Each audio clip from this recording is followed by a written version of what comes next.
I had cleared 4 consecutive prelims and 2 of them were will actually with 140 plus marks. So doesn't matter whether you are enjoying your study, doesn't matter whether it's a subjects that you like or not, आपको consistent पढ़ाई करनी है. कभी UPSC 2 बार sports पे question पूछ लिया, किसी किसी अवार्ड पे क्वेश्चन पूछ लिया, नेक्स्ट ईयर सब वो पढ़ने लगते हैं. ओके, तो उससे अच्छा आप आपकी जो स्ट्रेंथ है इस पे कहीं ना कहीं फोकस करना. प्रीलिम्स कोई ऐसा T20 का गेम नहीं है या फिर यूपीएससी एक टेस्ट क्रिकेट है. इसमें सारे बेसिक्स आपके क्लियर होने चाहिए, जिससे क्लियर होते हैं वही फाइनल राउंड तक इसके जाता है.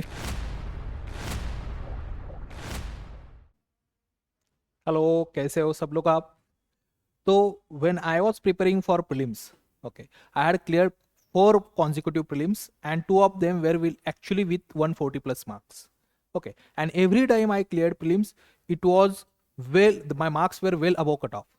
Okay, तो क्या ऐसा मैंने किया, what things that I had followed, कि जो आप भी फॉलो कर सकते हैं और आपको भी प्रीलिम्स कंफर्टेबली क्लियर करने में मदद हो सकती है. That's what we are going to see in today's video. Okay, तो generally I have kind of divided this things in 10 rules. I say these are 10 rules that I had followed, which helped me clear prelims multiple times, and I'm sure it will help you also clearing prelims. Okay, so let's discuss those 10 things and 10 rules that I had followed while I had prepared for the prelims. First and very important thing, that is consistent study. जो important मैं यहाँ aspect आपको कह सकता हूँ, that is actually consistent study over here. Okay, fine. So I still remember when I had started prelims preparation. So every day around at 9 o'clock I used to start my preparation. Okay, and till around 10 o'clock 11 o'clock I used to study.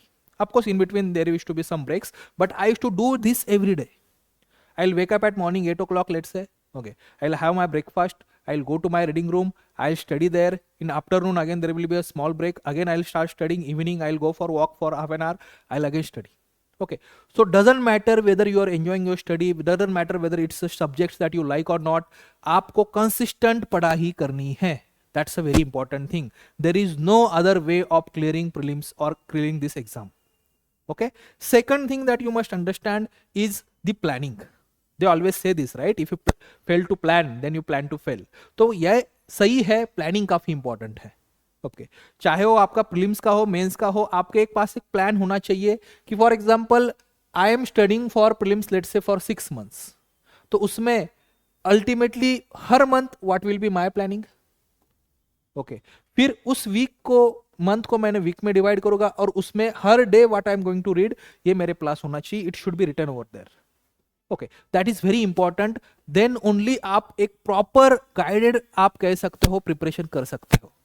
Okay, तो planning, if you are not able to create your own plan, you can ask your senior, you can ask you some topper, या जिसने already prelims वगैरह clear किया उनको पूछेगा, और ये plan जो है आप क्रिएट कर लेना, जो आपके मेंटर्स हो गए, whatever it is. Okay, then third important thing जो है, that is core subject focus. This is very important. What are core subjects? When I say polity, when I say economy, when I say modern history, environment, geography, ठीक है, ये सारे important subject जो है या कुछ एस्पेक्ट ऑफ करंट अफेयर्स, ये आपके कोर सब्जेक्ट है. This creates the base of your preparation. Just don't run after current affairs. Just don't run after those questions which are UPSC ask out of the blue. जो basic है, core है, इस पे focus करो, इसको multiple time revise करो. Okay, because almost 50 to 60 question जो है आप यहां से सॉल्व कर सकते हैं, अगर सॉल्व मतलब at least they are asked. Okay, fine. तो इस पे सबसे पहले इंपॉर्टेंट फोकस करना काफी इंपॉर्टेंट है. कभी यूपीएससी 2 बार स्पोर्ट्स पे क्वेश्चन पूछ लिया, किसी किसी अवार्ड पे क्वेश्चन पूछ लिया, नेक्स्ट ईयर सब वो पढ़ने लगते हैं. ओके, तो उससे अच्छा आप आपकी जो स्ट्रेंथ है इस पे कहीं ना कहीं फोकस करना. ओके, अब नेक्स्ट एस्पेक्ट जो होता है, that is one book strategy. Okay, what is happening specially in last couple of years. Okay, UPSC is asking question from different topics. For example environment में आपको दिखता है, हिस्ट्री में आपको दिखता है कि ऐसे टॉपिक से कुछ क्वेश्चन पूछे जा रहे हैं. समटाइम्स दो topics will be bouncer for you. Okay, उस वक्त फिर क्या होता है, हम as an aspirant we will get confused, and in order to comprehensively cover something we will read same topic from multiple books. For example polity, economy अगर पढ़ना है तो I will not follow only one book, I will start following this book also, some institute material also, some other YouTube videos also. ऐसे नहीं करना है. आपकी strategy होनी चाहिए mainly one book strategy. One book strategy मतलब क्या कि for every subject you will have a primary book.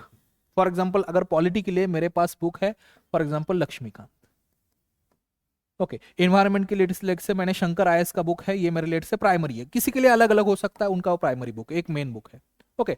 तो आपको यही बुक पढ़ के मल्टीपल टाइम्स रिवाइज करना है, जो कि हमारा मेन नेक्स्ट पॉइंट है, जो मैंने कहा कि revision and revision, revise and revise, multiple times उसको रिवाइज करना।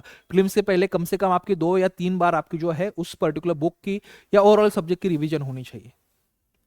2-3 साल से पढ़ रहे हो तो एक लक्ष्मीकांत हो 10 बार आपने उस वक्त पढ़ना चाहिए, ओके। तो इसको मैं कह रहा हूं कि शंकर आईएएस या जो भी बुक है ये आपका मेन प्राइमरी बुक होगा हर सब्जेक्ट का। मॉडर्न हिस्ट्री का लेट से हमारा मैंने स्पेक्ट्रम फॉलो किया है, जो जिसको जो फॉलो करना है करो, ठीक है, ओके फाइन। मैंने कंप्लीट स्ट्रैटेजी क्या प्रीलिम्स के लिए हो सकता है, प्लान क्या हो सकता है, उसका भी वीडियो बनाया, उसको भी आप देख सकते हो। तो स्पेक्ट्रम बुक मेरा मेन है। अब इसके बियॉन्ड अगर मुझे कुछ इंफॉर्मेशन मिलती है तो I will simply get that information, I will write it down in that book itself and I'll revise that information and that book again and again instead of following 10 books. That's very important. And then next point हमारा है that is revision, revision and revision. Revision आपकी test के through हो सकता है, revision आपका active recalling के through हो सकता है, रिवीजन आपका एक प्लान कुछ डे अलोकेट करके हो सकता है, बट मल्टीपल टाइम्स उसको रिवाइज करना काफी इंपॉर्टेंट है, okay. Then solving previous year questions. See previous year questions, I am not saying कि previous year questions all previous year question है, let's say I am not saying कि previous year questions UPSC will ask you in subsequent prelims, okay, rarely it happens. However previous year questions के कुछ themes है, those get repeated. However previous year questions tells you the approach of studying. Previous year question actually gives you that particular we can say journey to the examiner mind, okay. तो इसलिए previous year question जो है हर subject के आपने thoroughly follow करने चाहिए, but बस previous year question follow करके ही सारा प्रिपरेशन होता है ऐसा नहीं है। Please try to understand this thing. Next test analysis. देखना अब मैं यहां क्या कह रहा हूं, आई डिड नॉट से कि अटेम्प्ट टेस्ट, मैं ये नहीं कह रहा हूं कि मैंने टेस्ट अटेम्प्ट किया, of course I did attempt test, right. और मैं ना ही ये आपको कह रहा हूं कि आप भी बस टेस्ट ही अटेम्प्ट करना। मैंने यहां वर्ड क्या यूज किया है, test analysis. Why this word test analysis? Because students will attempt 50 test, 60 test, सारी दुनिया भर की सारी इंस्टीट्यूट की टेस्ट अपने घर में लेके आते हैं, रोज एक टेस्ट सॉल्व करते हैं, बस उससे कुछ फायदा होता नहीं है। whatever test you are solving, limited numbers is also ठीक है, 30 भी अटेम्प्ट करो, 35 भी अटेम्प्ट करना, दैट इज इनफ। उसके बाद हर टेस्ट के बाद उसका एनालिसिस करना काफी इंपॉर्टेंट है कि where did I go wrong, what questions were right, if questions were wrong why they were wrong, if questions were right why they were right, if have found new questions, अगर new questions है, new information है तो उसको वहां note down करके रखना है। तो your every subsequent test should be an improvement over the earlier test. I'm not talking only in terms of score. Your score might be more, score might be less in every test, but your approach, your correction of previous tests mistakes, okay. So only attempting test won't help, okay. The test analysis is more important, that you must understand over here. So ऐसे मैंने मेरे first prelims के time पे around 25-30 tests I had attempted. CSAT I did not attempt, but I was quite strong in CSAT that time. Okay.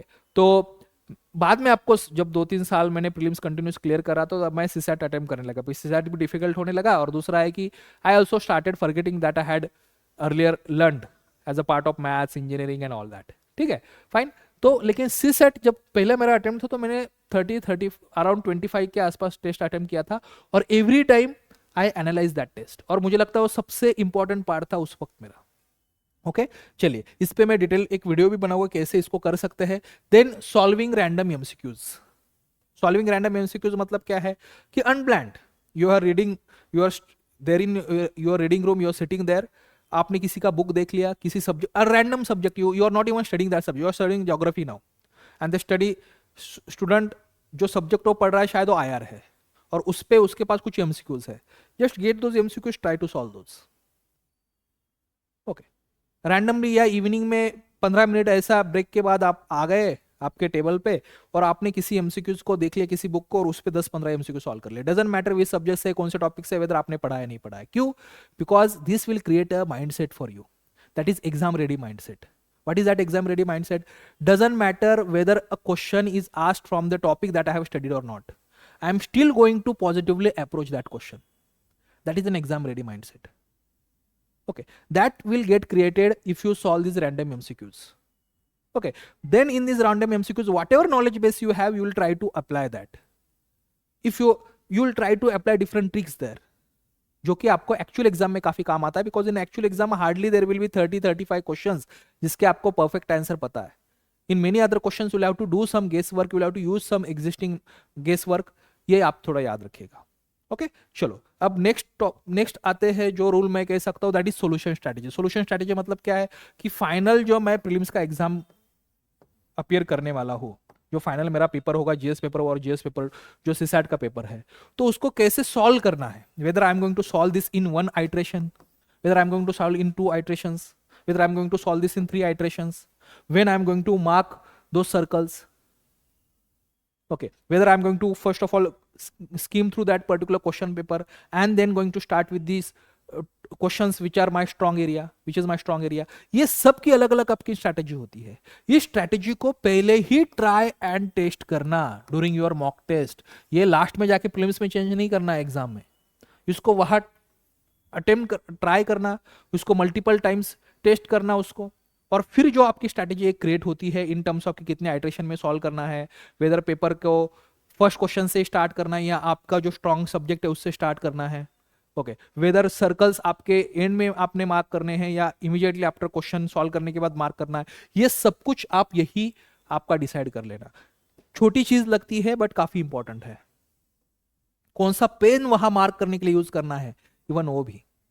ठीक है, because ये सारे psychologically आपको इंपैक्ट करता है. देखो, prelims is not just a game of your information, it's not just a game of your knowledge, it's also a game of your mental strength.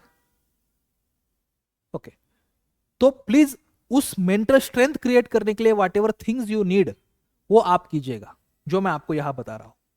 Okay, and जो last important aspect आपका कहीं ना कहीं आता है, that is following the right guidance, having the right strategy. Okay, जो आई am not saying कि यहाँ आपको बस क्लासेस ही करनी चाहिए या किसी मेंटर ही आपको चाहिए, नहीं. आपके कोई अगर सीनियर है जिसने ऑलरेडी प्रीलिम्स क्लियर किया है उनको पूछेगा. ओके, जो क्रेडिबल पर्सन है उससे ही गाइडेंस लेना, that is very important. Otherwise ये फेक इन्फ्लुएंसर्स है, ये कुछ भी बता देते हैं आपको. You will find many YouTube videos जिसमें वो बता देगा कि नहीं ये 20 टॉपिक कर लेना प्रीलिम्स क्लियर हो जाएगा, ये शॉर्ट टॉपिक से ही क्वेश्चन आते हैं, ठीक है, ये 8 ट्रिक्स है प्रीलिम्स क्वेश्चन सॉल्व करने की, इसको कर लो. ओके, तो वो सब झूठ है. Please try to understand. Okay, prelims कोई ऐसा T20 का गेम नहीं है या फिर यूपीएससी एक टेस्ट क्रिकेट है. इसमें सारे बेसिक्स आपके क्लियर होने चाहिए. जिससे क्लियर होते हैं वही फाइनल राउंड तक इसके जाता है. Let's try to understand this thing. Okay, तो राइट गाइडेंस क्रेडिबल पर्सन से लेना इंपॉर्टेंट है, बिकॉज फिर वो आपका लर्निंग कर्व शॉर्ट करता है, आपकी जो मिस्टेक शायद आप करोगे वो कम कर देता है. तो जैसे भी आपको गाइडेंस आपको चाहिए वो आप दे सकते हो. और थोड़ा निगेटिविटी से भी दूर रहना उस वक्त, because multiple times will have there negative thoughts in a mind कि whether I will be able to clear prelims और नॉट, या there is someone sitting near you जो उसने ऑलरेडी 2 बार क्लियर किया है प्रीलिम्स, आपको लगता है कि मेरी तो कंपटीशन उसके साथ है, ठीक है, या मेरा इनफ प्रिपरेशन ही नहीं हुआ है, या मैंने देखा है कि लोग 50 टेस्ट सॉल्व करते मैंने 20 ही किए हैं. Doesn't matter. ठीक है, आपके माइंड में आपका कॉन्फिडेंस होना चाहिए कि मैं इसको क्लियर कर सकता हूं. निगेटिविटी से दूर रहना. जो निगेटिविटी लोग निगेटिव बातें करते हैं फेलो एस्पिरेंट्स, उनसे भी दूर रहना इस वक्त, even if they are your very close friends. Okay, so these are 10 rules that I had followed which helped me clear prelims multiple times. These 10 rules can help you also clear multiple times, और यही rules शायद thousands of aspirant को help करते हैं और clearing prelims. अगर मेरे साथ जुड़ना चाहते हो, पर्सनली मेरा कुछ गाइडेंस आपको चाहिए, आई एम नॉट सेइंग कि कोई उसमें कॉस्ट है, ठीक है, तो आप मुझे व्हाट्सएप पे मैसेज कर सकते हैं या टेलीग्राम ग्रुप जो है मेरा ज्वाइन कर सकते हो, या सारे में इंपॉर्टेंट पीडीएफ्स वगैरह शेयर करता हूँ. चलिए, थैंक यू.